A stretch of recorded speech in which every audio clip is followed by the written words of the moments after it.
Hello guys, இன்னைக்கு செல்வி cooking சேனல்ல மரவள்ளிக்கிழங்கு குழிப்பணியாரம் தான் செய்ய போறேன்.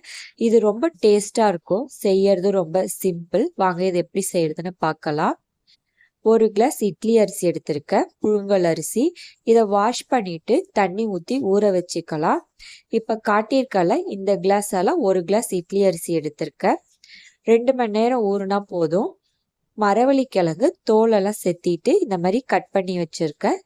இப்போ 2 மணி நேரம் ஊறிடுச்சு. தண்ணியை வடிகட்டிட்டு இதை மிக்சியில் போட்டு அரைச்சிக்கலாம். நான் கம்மியாக அரிசி ஊற வச்சதுனால மிக்சிலேயே அரைச்சிட்டேன். அதுக்கு தேங்காய், வெல்லம் எடுத்திருக்கேன். இப்போ அரிசி கூட மரவள்ளிக்கிழங்கு ஒரு கை எடுத்து சேர்த்துக்கிறேன். இந்த மாதிரி மரவள்ளிக்கிழங்கு அரிசி ரெண்டுத்தையும் ஒன்றா சேர்த்து அரைச்சிக்கோங்க. மாவோட கன்சிஸ்டன்சி இந்த மாதிரி இருக்கணும், ரவா மாதிரி இருக்கணும்.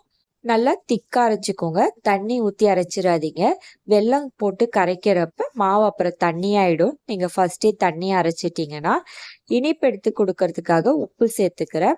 அப்புறம் துருவிய தேங்காய், வெல்லம் சேர்த்துக்கிறேன். இனிப்பு உங்களுக்கு ஏற்ற மாதிரி சேர்த்துக்கோங்க. இதுக்கு அளவுலாம் கிடையாது. இனிப்பு பத்தலைன்னா வெல்லம் கொஞ்சம் சேர்த்துக்கோங்க. ஆனால் மாவோட கன்சிஸ்டன்சி இந்த மாதிரி கெட்டியாக இருக்கணும். ஸ்டவ் ஆன் பண்ணிட்டு குழிப்பணியார சட்டியில் எண்ணெய் ஊற்றிக்கிறேன். அதில் மாவை எடுத்து ஊற்றிக்கலாம். இந்த மாதிரி மாவு கெட்டியாக இருக்கணும். அப்போ தான் நல்லாயிருக்கும் குழிப்பணியாரம் சுடுறதுக்கு. மாவு தண்ணியாக இருந்துச்சுன்னா குழிப்பணியாரம் உப்பிக்கிட்டு வராது. அதனால தான் திக்காக அரைச்சிக்கோங்கன்னு சொன்னேன்.